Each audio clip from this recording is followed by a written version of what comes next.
So మీరు ఎక్కడ పోయినా ఇది రిపీటెడ్ క్వశ్చన్ అనుకోకపోతే ఒక క్వశ్చన్ ఏంటంటే కాంగ్రెస్ ఫెయిల్ అయిందంటారు, బీఆర్ఎస్ పక్కకున్నది అంటారు, బీజేపీ వస్తుందా అని పెద్ద ప్రశ్న ఉన్నది. వస్తే అసలు ఫస్ట్ మీ దాంట్లో మీరు చక్కగా లేరు కదా, ఎందుకు ఆ పంచాయతీలు, ఒక పక్క పోక్సో కేసు, ఇంకో పక్క ఫ్లెక్సీల కథ, ఇవన్నీ నడుస్తున్నాయి కదా, ఏమన్నా ముందుకు పోతుందా ప్రయత్నం ఉందా 28లో? ఒకటి చెప్తున్నానండి, బయలుదేరిని పశ్చిమ బెంగాల్కి వెళ్ళి జగన్నాథ రథ చక్రాలు ఎవడు ఆపలేడు తెలంగాణలో. తెలంగాణ ఇట్లా పోతురు కదా, అది వ్యక్తులు అవి కాదు, అవన్నీ పార్టీ నడిపేది డైరెక్ట్ పార్టీ ఒకటేనండి. మళ్ళీ మీకు అదే చెప్తున్నా, మాకు భారత మాతనే సర్వస్వం, వ్యక్తులు కాదు. ఆ నాయకుడు ఈ నాయకుడు ఈ నాయకుడు కాదు, భారత మాతనే సర్వస్వం అనుకునే భారతీయ జనతా పార్టీ. రాయినే రామునని మొక్కే ఒక భావజాలం ఉన్న పార్టీ. కాబట్టి తెలంగాణ ప్రజలే మాకు ముఖ్యం. కానీ కెమెరా ముందు మీరు ప్రత్యర్థులు వాళ్ళు వీళ్ళని చెప్తారు, ఒకసారి కెమెరా తీసేస్తే ప్రత్యర్థులు మీలో మీకే ఉంటారు అని పెద్ద ఆరోపణ ఏంది అసలు కనిపిస్తుంటే సాక్ష్యాలే. ఎవరేస్తారు చెప్పండి, ఆ ఫ్లెక్సీల గురించి చెప్పండి ఒకసారి. ఇప్పుడు నేను మళ్ళీ ఇవన్నీ నేను అనేది ఆ సబ్జెక్ట్ వల్ల ఏమి ఇంపాక్ట్ ఉందంటే, ఇప్పుడు ఒకనాడు కాంగ్రెస్ను కూడా అది మీరు ఇప్పుడే ఇట్లా కొట్లాడుతున్నారు పిసిసి అధ్యక్ష పదవి కోసం, కాబట్టి రేపు మీకు అధికారం ఇస్తే కుక్కలు చింపిన ఇస్తరి చేస్తారు ఈ రాష్ట్రాన్ని అని అప్పుడు మాలాంటి వాళ్ళు మేము అడిగినాం, ప్రశ్నించినాం మేము. ఇలా మిమ్మల్ని కూడా అడగాల్సి వస్తుంది, మీలో మీకు సఖ్యత లేక 8 మంది ఎంపీలు 8 మంది ఎమ్మెల్యేలు కలిసి కూర్చునే పరిస్థితి కనిపిస్తలేదు రాష్ట్రంలో.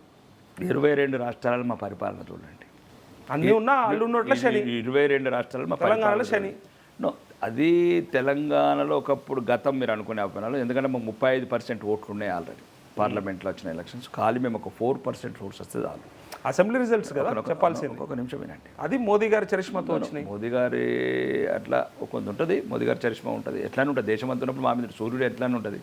నేను చెప్పదలుచుకున్నది ఏంటంటే 3 సీట్లు ఉన్న వెస్ట్ బెంగాల్నే కొట్టగలిగినాం, 200 సీట్లు. కానీ ఇక్కడ విజయం పెద్ద కాదు. తెలంగాణ ప్రజల ఆకాంక్షలు, అమరవీరులు కోరుకున్న తెలంగాణ ఈరోజు అలా ఏదైతే అమరవీరుల స్వప్నాలు ఉన్నాయో అవి పూర్తి చేసేది కమలం ఒకటే అని తెలంగాణ ప్రజలు అనుకుంటున్నారు. ఒకటేంటంటే 10 ఏళ్ళు దొరల పాలన, గడీల పాలన, ఈ 2.5 సంవత్సరాల నుంచి కుటుంబ పాలన, అవినీతి పాలన జరుగుతుంది. కాబట్టి తెలంగాణ ప్రజలు విసిగిపోయారు. కాబట్టి ఇంకా వాళ్ళు కోరుకుంటున్నది ఏంటంటే భారతీయ జనతా పార్టీని మాత్రమే. కాబట్టి ఆ కార్యాచరణలో ముందున్నాం. తెలంగాణ ప్రజల ఆకాంక్షలకు అనుగుణంగా ప్రజాక్షేత్రంలో కొట్లాడతాం, ప్రజలని మా వైపు తిప్పుకుంటాం.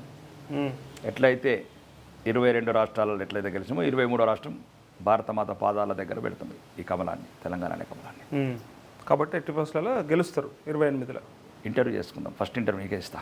అంతేనా? అంతే. గెలిచిన తర్వాత ఫస్ట్ ఇంటర్వ్యూ నీకే ఇస్తా. మీరు గెలుస్తారా ఎమ్మెల్యే? 100%. మళ్ళీ 100%. మీ పైన ఒక దారుణమైన కామెంట్ వచ్చింది, సోషల్ మీడియాలో ఫుల్ వైరల్ అవుతుంది. నీ ఆర్మూర్ నియోజకవర్గానికి యాక్సిడెంటల్గా ఎమ్మెల్యే అయిన వాడివి, చదువు లేదు, నీకు సంస్కారం లేదు, అడ్డగోలుగా మాట్లాడడం, మతోన్మాదులను సృష్టించడం పనిగా పెట్టుకున్నావు, మతోన్మాదులను సృష్టిస్తున్నావు. నేను ఒకసారి కామారెడ్డి స్టేట్మెంట్ చూడు, కామారెడ్డి స్టేట్మెంట్ ఉన్నది. మొన్న కామారెడ్డిలో అరెస్ట్ చేశారు కదా, ఇక మీ గురించి ఇక మిమ్మల్ని ఎందుకు గట్టేసి కొట్టిర్రు,